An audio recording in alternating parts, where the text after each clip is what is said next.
And after Holly, we will hear from Vicki Oldham about Newtown Alive, Sustaining a Historic Treasure. Vicki is a storyteller and journalist who has produced multiple community-themed documentaries and shorts. Her latest work, Newtown Alive, begun as an initiative to trace the 100-year history of the African-American community of Newtown, which allowed residents and guests to view the neighborhood through the lens of its rich history. Vicki started her career as a reporter at WWSB, Sarasota's ABC television affiliate, after earning a bachelor's degree from the University of Florida and a master's degree from Florida State University. Again, welcome our first speaker, Holly Bullard.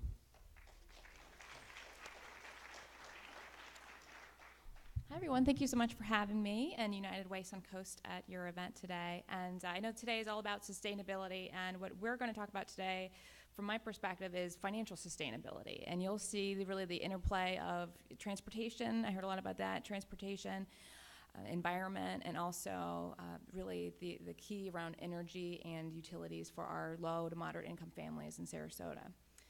And first, I'd like to just see a show of hands really quick. Has anyone heard of the Alice Report before from United Way? So right, thank you so much for your interest in that. The Alice Report is something that United Ways of Florida actually got together in 2012. We heard so much around financial instability in our community, around a lot of the effects of the recession, and what we saw was that the data wasn't really matching up to what the stories were in the community, that there were families that were making what you would think would be a solid wage, but in terms of the cost of living, not really getting by, not really getting ahead. And so what we did, we looked at the data and we thought, the federal poverty level really is not a good measure. We didn't feel that it was very accurate in terms of our community, and definitely not across the state of Florida, that it wasn't really a good measure. And as we heard a little bit around food stamps before and other kind of federal programs, well, guess what? A lot of those have to do with that measure, that's the federal poverty level, whether it's 100% or 200% of that number. A program or eligibility for a lot of those programs has to deal with that, whether it be housing or other kind of assistance, child care assistance often. We use that as a benchmark. But what is the federal poverty level really? Where does it come from? And so some of our policy wonks in the room may know its origins from the mid-'60s. So the mid-1960s is when the federal government determined that they were going to see, well, how can we measure poverty and what kind of formula would we look at? And they looked at what the families of the 60s spent their money on. And for some of us thinking through, as economies have changed and how we spend money much differently now, it's very different. In the 60s, folks spent a lot more and a higher percentage of their budgets on things like clothing and food, and a lot less on things like healthcare and childcare. And so those are some big ticket items now that our families, especially our Alice families, look at. So what we wanted to do is to say, well, we know the federal poverty level, one, is outdated as a formula, and two, it's one single number for the entire contiguous United States. That is really silly. And in a high-cost area like Sarasota, we know that Sarasota County and maybe Polk County or Ocala, that one federal poverty level is it treats all of those economies and communities the same, where we know that our history and our story here is different in terms of the different costs. So what Alice does is really interesting in terms of our local economy. It looks at what our local community is faced with, what our local families are faced with in terms of costs, and it's different by community. So that's very important to remember. It's different by community, and that we use data from all these different federal databases for all of these items you see here. So when we look at Sarasota County, we say, well, what is the lowest amount of rent that we see for a family for housing? We use the 40% of the area median rent. That number is very conservative. Childcare is going to be the cheapest legal available childcare. So this is home-based. This is not the childcare that you really want your children to go to have that high-quality learning. This is very low number. Food is extremely tight. This is BOGOs. This is couponing. This is not eating and not eating out. So as you can see, these are the very, very basics of just getting by. And this is the budget that we look at compared to the federal poverty level 1960s budget. And we use some federal numbers with the University of Rutgers to look at county by county in Florida, how does it change by community in terms of what does it cost.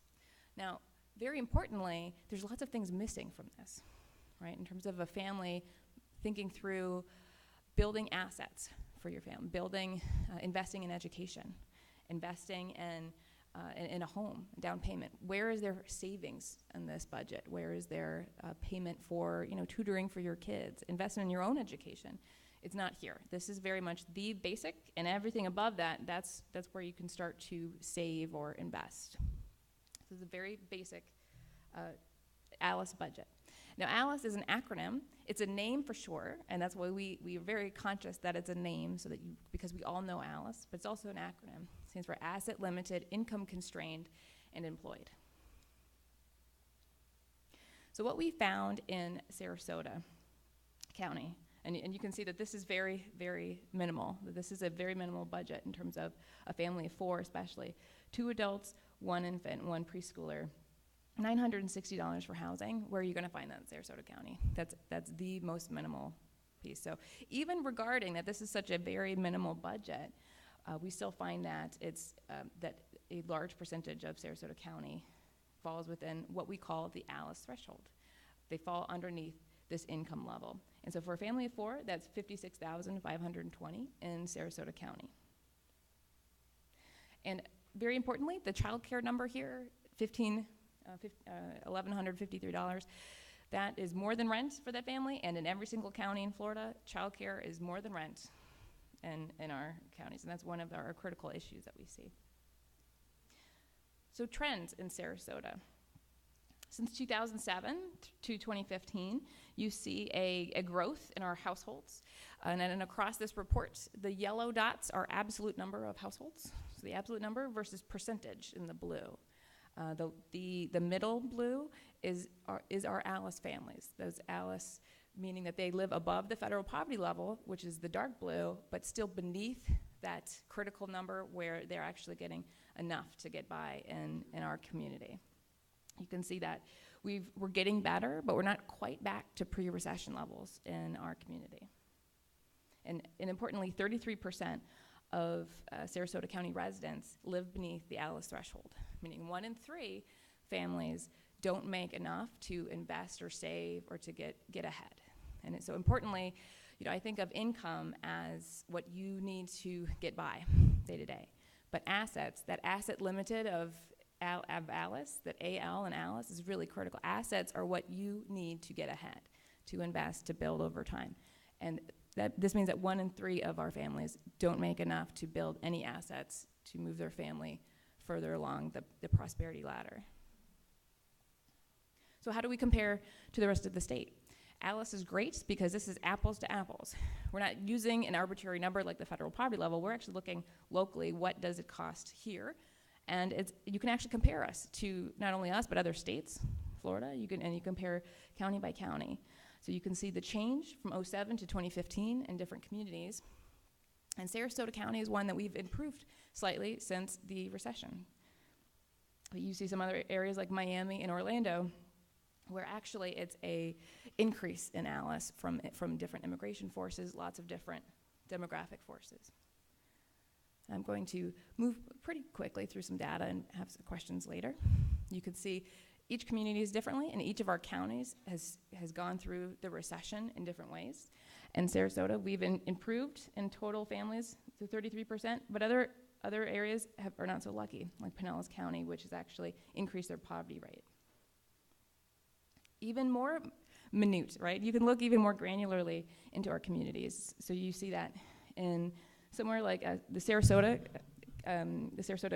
County Census designated place, 40% ALICE, 51% Kensington Park, compared to Siesta, 26% fall.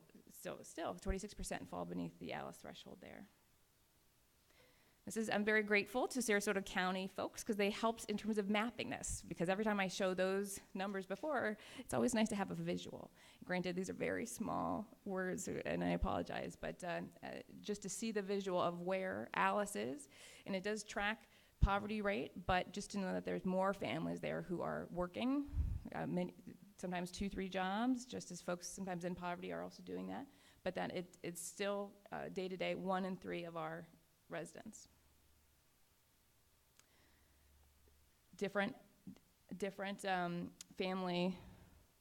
families experience Alice differently. Here you actually see that single male-headed households have a higher percentage of Alice.